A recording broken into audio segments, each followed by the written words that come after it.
What is up? Welcome back to another Dragon Ball Z Dokkan battle video. And this one we're going to go ahead and show off CAULIFLA at 100%. Hope you all enjoy this, so subscribe if you are new. Now, I did tell you guys that she would be basically the first Was She Worth the Orbs unit that I ever completed, but you know what? She's actually the second because I actually did Kale. Now, some of you guys might have already missed that, but Kale is a phenomenal unit. You can see that video annotated on your screen at the final, like, 20 seconds of this video. So, hope you all enjoy this one, though. Subscribe if you're new for CAULIFLA, more CAULIFLA, more BAE LIFLA, more all that cringy names. Yeah, so, yeah. Anyways, let's go ahead and get into it.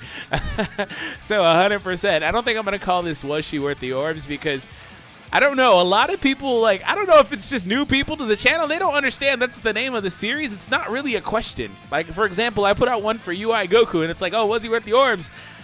And that's the title, right? And that's the name of the series. And it's like, oh, no, well, why would you ask that? Of course he's worth it. And then there's some people that did get it, of course. But it's like, it's just what the series is called. Of course the unit is freaking worth the orbs, right?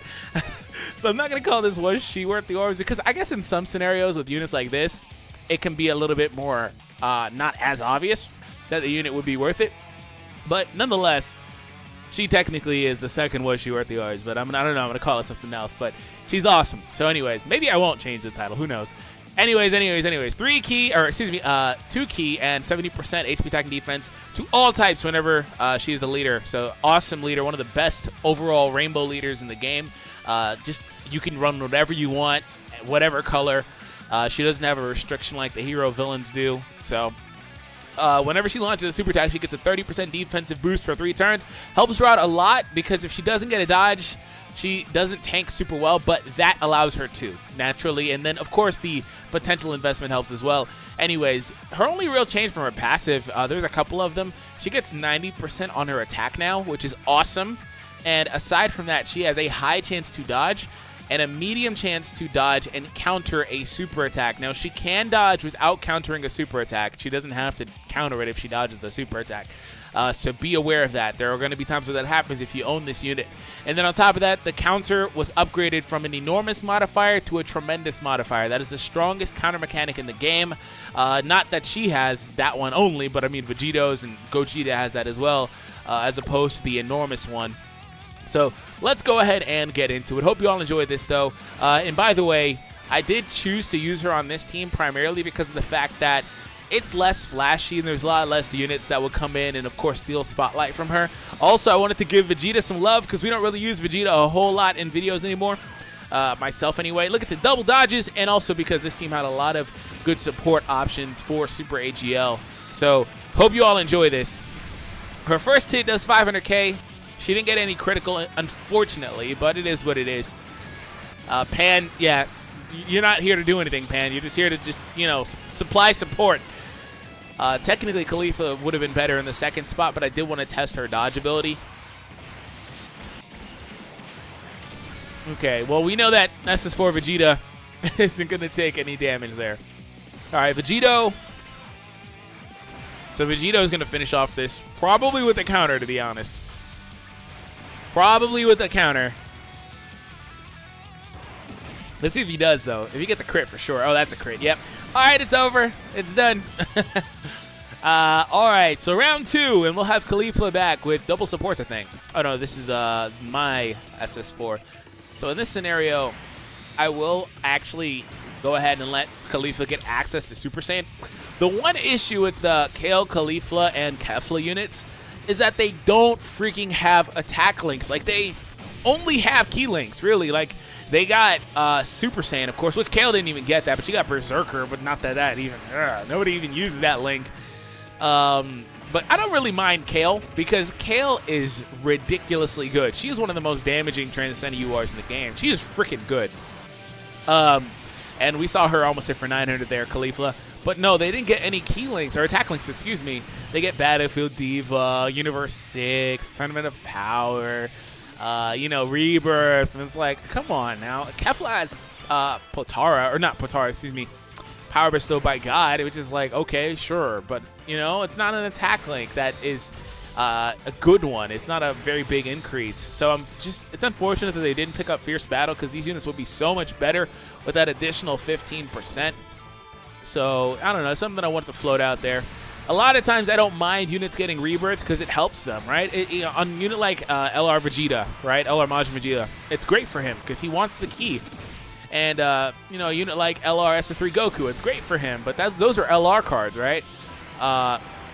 To where it's actually probably best on LR cards because they actually need more keys. So Vegito Blue as well, for the most part with him, because he gets that stack on the 12 to 17. But on non-LRs, it's kind of eh. Unless they just have really, really crappy links, like a Piccolo or whatever, I guess. I don't know. Okay, so this time she has double supports, but I actually want to keep her alongside Vegeta because Vegeta can support her, and he can give her Super Saiyan as well, so that's pretty cool. So I don't want to have her with too much support all the time. I would like to keep her with, you know, Vegeta most of the time.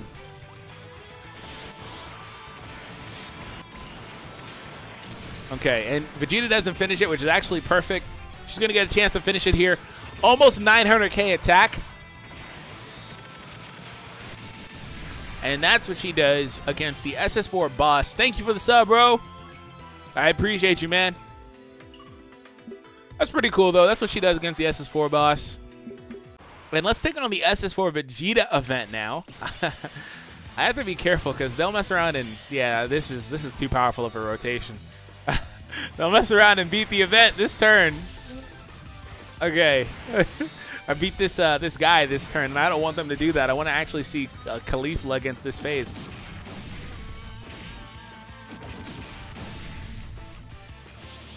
And I haven't really tracked her defensive stat. Just know that she has, well, yep, of course. This guy is still a monster. He's still a monster. I mean, he got replaced by a lot of people for his physical variant. But dang it, the AGL is still really good. Oh yeah, I haven't been keeping track of her defense, but it's naturally at like 50k or so. So with supports and then with her stack, it goes up a lot. See, it's at 50k here. Not so naturally, I guess, because she has some, you know, units alongside her. But still really good defense. And blue right there. All right, CAULIFLA, I need a dodge, not a dodge, excuse me, a crit. A crit, please, give me a crit. Okay, 850 basically. Can we get the crit though? Hey, there we go. She came through with a 1.1 million damage critical hit. Hopefully this turn though, this rotation, they don't just decide to beat the event on their own again. I really just need them not to do that. Oh, of course they're gonna get 40% support too. That's perfect. Thanks. Thanks, Pan. Thank you. Rip SS3 Vegeta. I don't see any possibility where he survives this turn.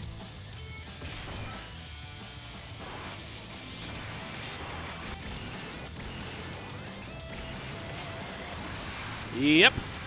Yep. It's okay, though. It's okay. I wanted to see Kefla in as many positions where she had type advantage, to be honest, but it's fine. Let's see if we can get a counter, like a counter dodge.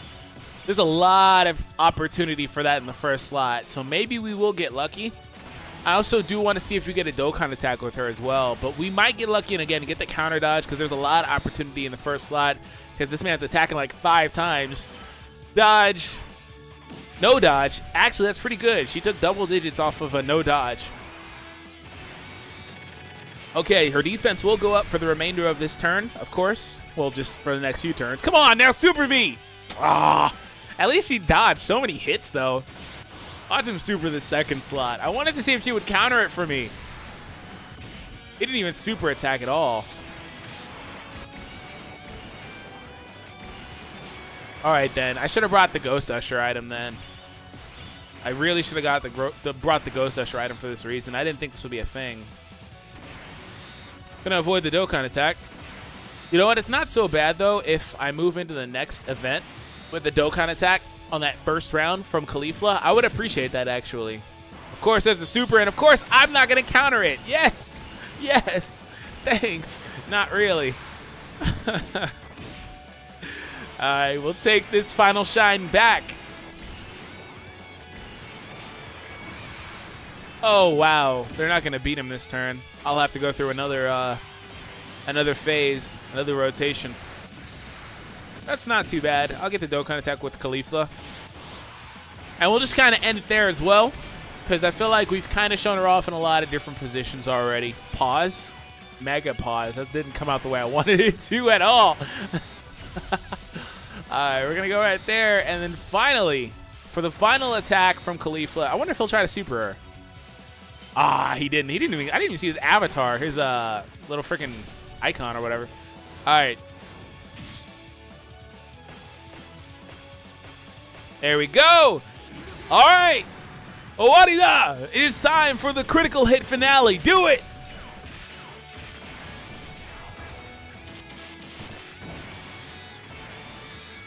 Oh, snap. She's going to do it. I can feel it in my bones. In my bones. Woof. 1.4. All right. Very, very, very impressed by CAULIFLA. And not... So here's the thing. When it comes to CAULIFLA, she, more so than Kale, in my mind, is similar to Kefla, because, you know, you have Kefla and you have CAULIFLA, who are not the most damaging units. Like, they don't hit super hard naturally. Like, Kefla can in different scenarios, depending on the number of orbs or whatever, item usage or whatever. But naturally, you know, the orbs she generates for herself, I'm just saying that at 80%, she doesn't hit ridiculously hard. I love that unit, right? And this unit is another unit just like that. So when it comes to units like that, you know, you're getting the defensive intangibles from the dodging and all that stuff. So I'm very, very impressed with what this unit is able to do. Now, she doesn't need to be at 100% to do most of what she did either. That's the cool thing about her. So definitely, in my mind, if you are in a position where you don't have, you know, a bunch of top-end AGL units, whether it's super or extreme types, or if you are in a position like that and you want to fill out the last couple of slots in your super AGL team, the rebirth for this unit is actually really good, and I would deem her worth the orbs as well.